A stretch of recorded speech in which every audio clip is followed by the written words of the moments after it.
মুখ্যমন্ত্রী মমতা বন্দ্যোপাধ্যায়ের উদ্যোগে সারা রাজ্য জুড়ে পালিত হচ্ছে বিরসা মুন্ডার সার্থক শতবর্ষ উদযাপন এবং জয় জোহর মেলা। রাজ্যের 102টি ব্লকে 15 থেকে 17 নভেম্বর পর্যন্ত চলবে অনুষ্ঠান। তারই অঙ্গ হিসেবে আজ মালদহের বামনগোলা ব্লকে প্রশাসনের সহযোগিতায় বামনগোলা ব্লক কমিউনিটি হলে অনুষ্ঠিত হল বিরসা মুন্ডার 150তম জন্মদিবস। এই অনুষ্ঠান উপলক্ষে বামনগোলা ব্লকের আদিবাসী মানুষদের বিভিন্ন সরকারি পরিষেবা প্রদান ও সেই সংক্রান্ত সচেতনতামূলক প্রদর্শনী, সমাজের বিভিন্ন বর্গের আদিবাসী বিশিষ্টজনদের সংবর্ধনা প্রদান, ধামসা মাদল, যুবকদের ক্যারাম বোর্ড সহ বিভিন্ন কৃষি কর্মের জন্য ব্যবহৃত বিভিন্ন সামগ্রী এবং খেলার সামগ্রী প্রদান করা হয়। এছাড়া পাশাপাশি বিভিন্ন দপ্তরের একাধিক ইনস্টল রয়েছে ব্লক ক্যাম্পাসে। অনুষ্ঠানে উপস্থিত ছিলেন মন্ত্রী সাবিনা ইয়াসমিন, মালদা জেলা শাসক প্রীতি গোয়েল, বামনগোলা ব্লকের বিডিও মনোজিৎ রায় সহ স্থানীয় বিশিষ্ট ব্যক্তিবর্গ।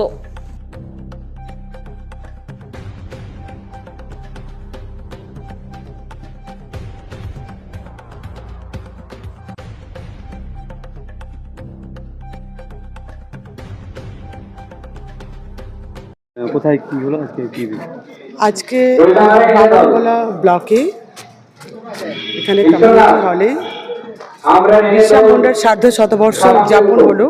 প্রত্যেক বছরের ন্যায় এবছরও আমরা উদযাপন করলাম।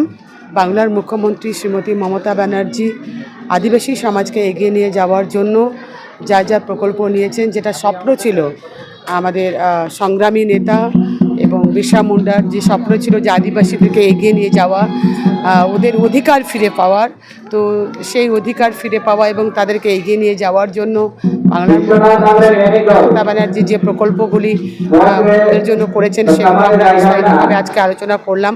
আমরা চাই যে তারা এগিয়ে যাক। জন্ম নয়, কর্মই হোক মানুষের মূল ভিত্তি, এটাতে আমরা বিশ্বাস করি, আমাদের সরকার বিশ্বাস করে। আশা রাখি যে আমরা এই আদিবাসী সমাজকে সকলেই মিলে একসঙ্গে আমরা সকলকে নিয়ে এগোতে পারবো, এটাই আমরা বিশ্বাস রাখি। বলছিলেন যে আদিবাসী জমি দখল হয়ে যাচ্ছে, বা এই বিষয়ে কি পদক্ষেপ নেওয়া হবে? আদিবাসী যখন বাংলার মুখ্যমন্ত্রী শ্রীমতী মমতা ব্যানার্জি বা আমাদের সরকার আসেনি, আমরা বিগত দিনে দেখেছি যে বামফ্রন্ট সরকারের সময় প্রায় দেখতাম যে বেশি টাকা দিয়ে আদিবাসী লোকেদের জমি রেজিস্ট্রি করে নিত, দখল করে নিত। তো সেই জায়গাটাতেই বাংলার মুখ্যমন্ত্রী মমতা ব্যানার্জি উনি এটা কাটানোর চেষ্টা করেছেন এবং উনি পরিষ্কার বলে দিয়েছেন যে আদিবাসীদের জমি অন্য কেউ কিনতে পারবে না আদিবাসী ছাড়া। যদি কোথাও কোনো কমপ্লেন আসে যেন আমাদেরকে জানায়, আমাদের সরকার ইমিডিয়েট অ্যাকশন নেবে।